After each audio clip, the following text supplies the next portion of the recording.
I am starting. It's afternoon my dear students. Law of supply, बेटा law of supply के assumptions हमने last lecture में complete की। Law of supply के exceptions, the word exceptions यानी जिन पे लॉ ऑफ सप्लाई एप्लीकेबल लागू नहीं होता है, क्या ऐसी बातें छोड़ के law of supply carry on होता है, कंटिन्यू होता है, उसे कहा जाता है एक्सेप्शंस। देखो बेटा लॉ ऑफ सप्लाई कह रहा है कि सप्लाई और प्राइस के बीच का relation, the relationship between supply and price are direct relation. It means law of supply कह रहा है अगर प्राइस ज्यादा तो प्रोडक्ट की, उस पेन की सप्लाई भी ज्यादा, अगर प्राइस कम तो पेन की सप्लाई भी कम। सिंपल लॉ ऑफ सप्लाई कह रहा है प्राइस ज्यादा तो सप्लाई भी ज्यादा, प्राइस कम तो सप्लाई भी कम। बट बेटा एक्सेप्शंस कह रहे, the word exceptions law of supply के ऑपोजिट। अगर प्राइस ज्यादा तो सप्लाई कम, अगर प्राइस कम तो सप्लाई ज्यादा, exactly opposite. Law of supply के एक्सेप्शंस एग्जैक्टली उनके अजम्पशन से ऑपोजिट है। एक्सेप्शंस कह रहे हैं अगर प्राइस कम है तो भी सप्लाई ज्यादा होगी, पर कैसे और किन बातों की वजह से are to be discuss now. आज वो डिस्कस करनी है बातें। आपका क्वेश्चन आज का, what are the exceptions to the law of supply. Starting देखो, स्टार्ट करो बेटा। आपके सामने फर्स्ट आपके सामने डायग्राम, पहले आपके सामने डायग्राम अपीयर हो रहा है, और वो डायग्राम लेबर यानी वो इंसान जो अपनी कड़ी मेहनत से, अपने खून पसीने की मेहनत से एक रुपया ईमानदारी का कमाना जानता है, उस इंसान पे पहले exceptions of law of supply applicable हो रहा है। कैसे देखो बेटा, आप बोर्ड पे फोकस करो, एग्जैक्टली आपका पॉइंट ऑफ व्यू, आपका विजन क्लियर हो जाए।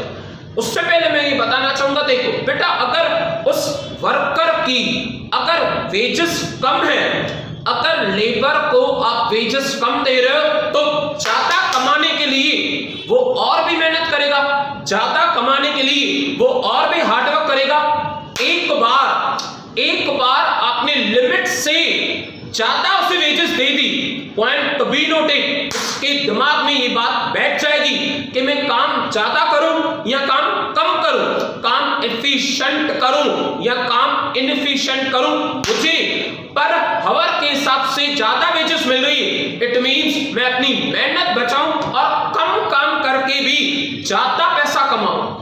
यानी क्या, यानी बेटा अगर मेहनत कम कर रहा है तो पगार कम मिल रही है, अगर पगार ज्यादा मिल रही है तो वो सोच रहा है कि ज्यादा पगार तो वैसे भी मिल रही है, इससे अच्छा तो मैं मेहनत कम करूं और थोड़ा सा आराम करके चेयर पे बैठ जाऊं। इट मींस कि वो ज्यादा पैसों में सप्लाई कम कर रहा है और कम पैसों में अपनी मेहनत, अपने एफर्ट्स ज्यादा दे रहा है। कैसे बेटा, बोर्ड पे फोकस करो, एक्जैक्टली मैं आपको समझा रहा हूं with the help of the diagram. जो डायग्राम आपको सामने अपीयर हो रहा है, मैं बोर्ड पे आपको एग्जैक्ट समझा रहा हूं। देखो एक्स एक्सिस की बात करें तो एक्स एक्सिस पे बेटा वर्कर्स, लेबर्स कितने हावर्स मशीन चला रहे हैं, कितने हावर्स काम कर रहे हैं, वो लिखा हुआ है एक्स एक्सिस पे, लिखा गया clearly labour hours. X axis यानी 5 हावर्स, 6 हावर्स, 7 हावर्स, उनके हावर्स काउंट हो रहे हैं। वाई एक्सिस की मैं बात करूं तो बेटा वर्कर्स को, लेबर्स को जो पगार दी जा रही, वर्कर्स को जो पगार दी जाती है उसे कहते हैं wages. W for worker, W for wages. पर वेजेस कहां पे, वेजेस वाई एक्सिस पे। बेटा वाई एक्सिस पे हमने वेजेस लिखी है 100 for hours, 200 as per the hours, 300 as per the hours. अब ध्यान से देखना, ध्यान से, वर्कर न्यूली अपॉइंट हुआ है मशीनरी चलाने के लिए, मेहनत कर रहा है, मुझे बहुत पैसे कमाने, उसकी वेजेस कम है, कम वेजेस में उसके दिमाग में ड्रीम है, सपना है अमीर बनने का, तो मेहनत ज्यादा करेगा। देखो 100। बेटा 100 रुपीस दिए जा रहे हैं उसे 5 आवर्स के। फिर से क्या कहा मैंने बेटा, स्टार्टिंग में वर्कर को 100 रुपए दिए जा रहे हैं 5 आवर्स काम करने के, 100 फॉर 5 आवर्स। मैंने अभी ड्रॉ किया। अच्छा, वर्कर मेहनती है और बॉस ने उसकी वेजेस बढ़ा दिए। जैसे वेजेस बढ़े वो काम और ज्यादा करने लगा। ज्यादा वेजेस हैं तो काम और ज्यादा, देखना एग्जैक्टली। अच्छा 200, बेटा हमने वेजेस दिए 200 for 7 hours.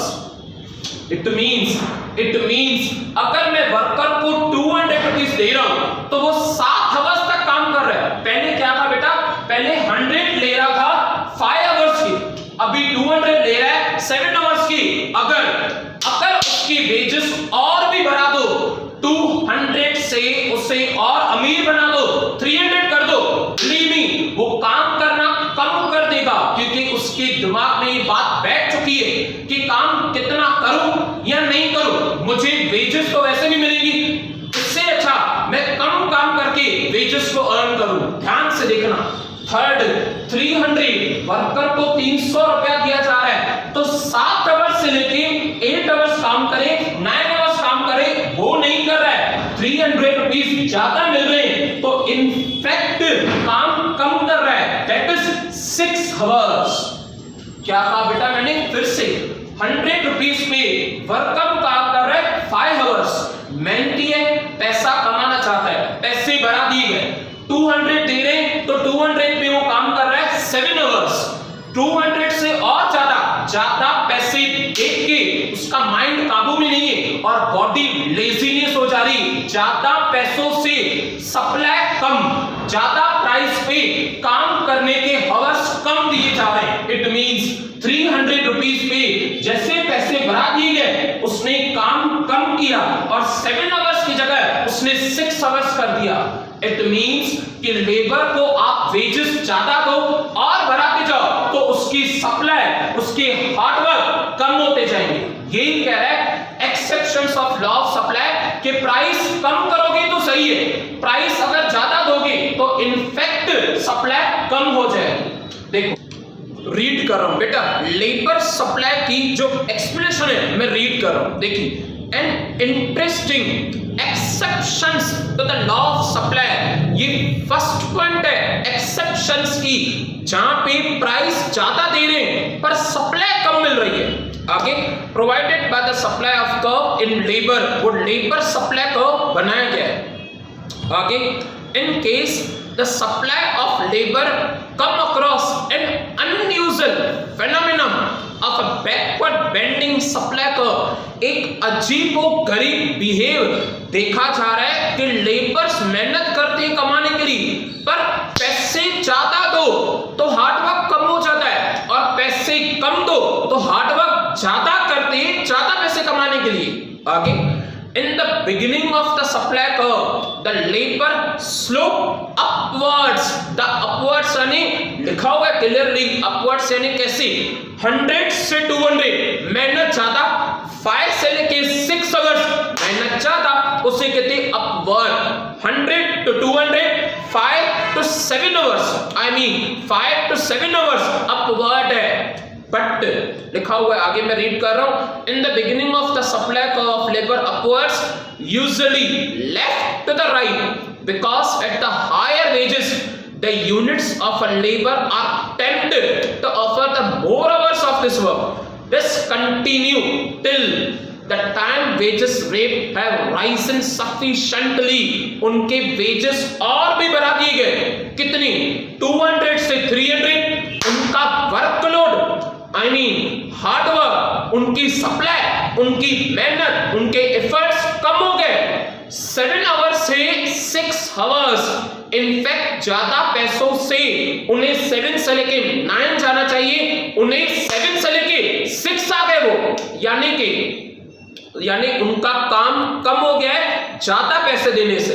Are tempted to offer the more hours work continue when the wages rate goes beyond the particularly level, the worker prefers to substitute by a laser. The word laser. मैं आराम से बैठा रहा हूं, थोड़ा slow काम करूं, efforts इतने नहीं लगाऊं, क्योंकि पैसे तो मुझे ऑलरेडी मिलने ही हैं. लेजर, आराम करना, laziness by a particular laser and cut short. कम हो जा रहा है उनका काम करने का हार्डवर्क, कम हो जा रहे हैं उनके efforts. Hence, beyond a certain wages rate, the supply curve slopes backwards. Backwards यानी वापस आना, काम कम हो जाना. This is called the backward bending supply of a labor curve. Next बेटा सेकंड पॉइंट की मैं अगर बात करूं तो सेविंग्स. देखो इंसान पैसे कमाने के लिए क्या कर रहा है. अब मैं एग्जांपल रीड कर रहा हूं. पैसों से और ब्याज, इंटरेस्ट रेट्स के बीच में और सेविंग के बीच में क्या रिलेशन है, मैं रीड कर रहा हूं. ध्यान से एग्जांपल रीड करूंगा, उसके बेसिस पे आपको समझा रहा हूं. थोड़ा समझना ध्यान से, मैं स्लोली रीड कर रहा हूं. Example, suppose a person is interested to earning a income of rupees 800 per annum. एक आदमी 800 रुपया साल में ब्याज कमाना चाहता है. 800 रुपया साल का वो ब्याज, इंटरेस्ट कमाना चाहता है. उसने then he saves 10,000 at the rate 8% per annum. उसने 10,000 रुपए सेव किए और 10,000 रुपए उसी को ब्याज पे दे दिए, जहां से उसे 8% मिल रहा है. पॉइंट भी नोटेड. फिर से बेटा, वो आदमी कमाना कितना चाहता है? 800 रुपया साल का. पैसे जमा कितने किए? 10,000 रुपए. रेट ऑफ इंटरेस्ट कितना? 8%. यानी 10,000 के पीछे उसे 8% पूरे साल में मिलेंगे. वो खुश हो जाएगा क्योंकि उसे 800 रुपया कमाना है और 800 मिल भी रहे. बट आगे देखना, बट अगर रेट ऑफ इंटरेस्ट बढ़ गया, पहले 8% मिल रहा था, अब 10% मिल रहा है, रेट ऑफ इंटरेस्ट बढ़ गया 2% और ज्यादा. अब क्या किया उसने? देखना, he will save only 8,000. अब आदमी सोच रहा है कि मैं हर साल 10,000 रुपए क्यों सेव करूं? अगर मैं 8,000 सेव करूं तो भी मुझे 10% ब्याज मिल रहा है, तो 8,000 पे 10% भी तो 800 रुपया साल का ही होगा ना. इट मीन्स कि अगर रेट ऑफ इंटरेस्ट ज्यादा मिल रहा है तो सेविंग्स कम हो रही है. लॉ ऑफ सप्लाई का एक्सेप्शंस. प्राइस ज्यादा तो supply come, rate of interest ज्यादा मिल रहा है तो आप ज्यादा सेव करो ना. नहीं, ज्यादा सेव नहीं होगा क्योंकि हमारा टारगेट कंप्लीट हो चुका है. पैसे हम कम सेव करेंगे. एग्जैक्टली लिखा गया है he will save only rupees 8,000. 8,000 के पीछे 10% 800 पर एनम तो उसे मिल ही रहा है. और पहले क्या था? पहले 10,000 सेव करा था क्योंकि रेट ऑफ इंटरेस्ट कम था, 8% था, तो 10,000 पे 8% 800 रुपया था. अब रेट ऑफ इंटरेस्ट बढ़ गया 8 से लेके 10%, उसने सेविंग्स कम कर ली. 10,000 से 8,000, 2,000 रुपया सेविंग कम. नेक्स्ट मैं रीड कर रहा हूं अच्छे से. इन case of the savings generally it is observed that the rate of interest rises, saving also rises. ब्याज बढ़ रहा है, सेविंग भी बढ़ रही है. बट कुछ लोग चाहते हैं कि ज्यादा ब्याज से ज्यादा कमाई नहीं चाहिए, ज्यादा ब्याज बढ़े, हमारी इनकम स्टेबल हो और बाकी पैसे हम खर्च करते चले जाएं. But some people want to have a fixed regular income. जैसे उसकी डिजायर क्या थी कि मुझे 800 रुपए ही चाहिए पूरे साल में, उससे ज्यादा नहीं चाहिए. Then he save the less, कम सेव करेगा at the higher rate of interest. चाहता था तो 10% पे 1,000 तक पहुंच सकता था, नहीं पहुंचा. 200 रुपए ज्यादा कमाना नहीं चाहा उसने, बाकी 2,000 रुपए कम कर ली और 800 पे ही स्टक हो गया, वहां पे ही रुक गया वो. नेक्स्ट की बात करें, फ्यूचर एक्सपेक्टेशंस. बेटा सेलर पैराशूट ऑयल की बोतल सेल कर रहा है और सेलर बोतल सेल करने के टाइम पे सोच रहा है कल अगर इस पैराशूट ऑयल की बोतल कि प्राइस कम हो गई, आज 100 रुपीज में सेल कर रहा हूं, कल से न्यू एमआरपी आएगी 90, जितना हो सके आज ज्यादा से ज्यादा सेल करो। इट मीन्स कि उसे पता है कि कल प्राइस कम हो जाएगी, उस डर से वो आज सप्लाई ज्यादा कर रहा है। एक्सेप्शंस, प्राइस कम हो रही है तो आप आज डर से सप्लाई ज्यादा कर रहे हो। If a seller aspects the fall in the price, आज प्राइस की बॉटल, आज पैराशूट की बॉटल 100 रुपीज है और कल 90 हो जाएगी, तो ज्यादा कम होने के डर से आप सप्लाई ज्यादा कर रहे हो। एक्सेप्शन उल्टा है ना, नहीं तो लॉ ऑफ सप्लाई कह रहा है कि प्राइस ज्यादा तो सप्लाई भी ज्यादा, ये डर के चल रहा है कि कल प्राइस कम होगी, इससे अच्छा आज सप्लाई ज्यादा कर दो, पैराशूट बॉटल्स जितनी भी पड़ी सब सेल कर दो, क्योंकि कल से एमआरपी रिड्यूस होने वाली है। If a seller expects the fall in a price in future, he will supply more today. आज जितना है बेच दो, 100 रुपीज एमआरपी फिर भी ठीक है, कल तो 90 आएगी, हम और पीछे चले जाएंगे, प्रॉफिट और कम हो जाएगा, even at a low price. But if he expects the prices to rise further, अगर ये बात पता चली कि कल न्यू एमआरपी 100 रुपए की जगह 110, 100 की जगह 110 आने वाली, आज गुड्स सेल ना के बराबर करेगा, छुपा के रखेगा और वही गुड्स को न्यू एमआरपी लगा के 110 में कल सप्लाई ज्यादा करेगा। लिखा हुआ है if he expects the price rise in future then he will hold, आज सेल नहीं करेगा, कल न्यू एमआरपी टैग लगा के सेल करेगा, आज सप्लाई कम करेगा और कल ज्यादा करेगा, क्योंकि प्राइस कल ज्यादा बढ़ने वाली है।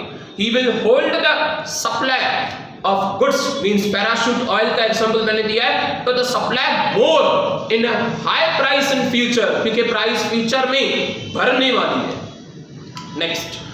नेक्स्ट की बात करें तो बेटा पॉइंट नंबर 3, देखो जरूरत इंसान से करा रही है। सुबह ओनियंस बेचने वाला प्राउड से बेच रहा है, प्राउड से 40 रुपीज के जी, 40 रुपीज के जी, 40 रुपीज के जी, और वही ओनियन सेलर, वही हॉकर, उसे पता है कि इवनिंग तक, नाइट तक अगर ओनियंस नहीं बिके, खराब हो जाएंगे, सड़ जाएंगे, फेंकने पड़ेंगे, उसे कैश की जरूरत चाहता है, जल्दी स्टॉक क्लियर करना चाहता है। सुबह के 40 रुपीज वाले ओनियन रात में 25 पर केजी साड़ी बेचना चाह रहा है, जितने भी पड़े, क्योंकि उसे कैश की जरूरत है। पेरिशेबल कमोडिटीज और कैश की जरूरत मोर और लेस सेम ही होती है, मोर और लेस, यानी ओनियंस सुबह आप 40 में बेचो, हाई प्राइस पे बेचो, रात तक ओनियंस आपके खत्म होने पे हैं, खराब होने पे हैं, उससे आप कम प्राइस में भी सप्लाई ज्यादा करोगे।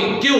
क्योंकि आपको कैश की जरूरत है, अल्टीमेट आपको नकद चाहिए, ताबड़तोड़ आपको पैसे चाहिए, आप कम प्राइस में भी ज्यादा कुछ सेल कर रहे हो, और उसे ही तो कहा जाता है कि सेल लगी। आपने वर्ड सुना है, ये सेल लगी। सेल पे क्या होता है? पैसों की जरूरत बहुत होती है, प्राइस कम, सप्लाई फुल फास्ट और फुल ज्यादा। देखो, when the sellers are in a urgent need of the liquid cash यानी नकद, एकदम कैश जल्दी चाहिए, then even at a low price they will offer the more goods for sale। बाकायदे banner लगाते हैं, सेल 3 बार लिखा रहता है, एक बार में समझ में आ रहा है ना, और अटेंशन, सेल 3 बार तो लिखते ही है, पक्का ध्यान ज्यादा जाए, जैसे ऑब्जर्व करना आप कहां पे भी बेटा। Next, rare goods, the word rare, जो होते रेयर हैं, जो कॉमन नहीं होते हैं। देखो, in case of the rare collection such as a rare painting, Mona Lisa, पुराने में पुरानी पेंटिंग जो सिर्फ एक ही ओरिजिनल है, ओल्ड कॉइन्स, 400 साल पुराने coins, antique, the law is not applicable, the supply remains the fixed, उसमें सप्लाई बढ़ाई नहीं जा सकती। मोनालिसा की पेंटिंग एक ही है, ओल्ड कॉइन्स, 400 साल पुरानी कॉइन्स लिमिटेड है, तो उसमें सप्लाई बढ़ाई नहीं जा सकती। The supply curve is vertical straight line parallel to the Y axis, उसकी प्राइस जो आज है वो कल रहेगी, वो परसों रहेगी।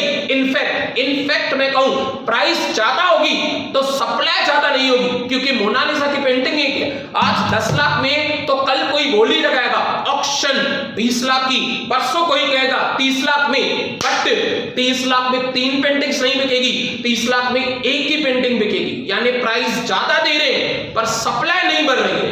एग्जैक्टली। फिफ्थ वन बेटा, फिफ्थ ऑलरेडी मैं आपको एग्जांपल दे चुका हूं। Agriculture goods, potatoes, onions, tomatoes, vegetables, ऐसे गुड्स जिनकी लाइफ काफी कम, कुछ हवर्स होती है। सुबह बेचने वाला प्राउड से बेचता है, एकदम प्राउड, चाहिए तो लो, चाहिए तो लो, नहीं चाहिए तो छोड़ दो, नहीं लो। और वही आदमी इवनिंग में प्राइस कम करके ऑफर ज्यादा करता है, सप्लाई ज्यादा करना चाहता है। सुबह 40, इवनिंग में 25, प्राइस कम पर इवनिंग में सप्लाई ज्यादा। क्यों? क्योंकि नहीं तो उनका हंड्रेड्स एंड थाउजेंड रुपीस का स्टॉक बर्बाद हो जाएगा, रख के गुड्स जल जाएंगे, सड़ जाएंगे, रोटिंस। देखो, supply of the agriculture product is influenced by the natural factors like climatic conditions। already बहुत बारिशों का टाइम है, rainfall etc which cannot be controlled by the man, वो हमारे हाथ में नहीं, it's gifted by the nature। so in bad weather conditions, even at the high price, supply of agriculture commodity will not increase। Quantity जितनी है उसे खत्म करो, प्राइस ज्यादा या कम रखे, उसे जल्दी स्टॉक को क्लियर कर दो।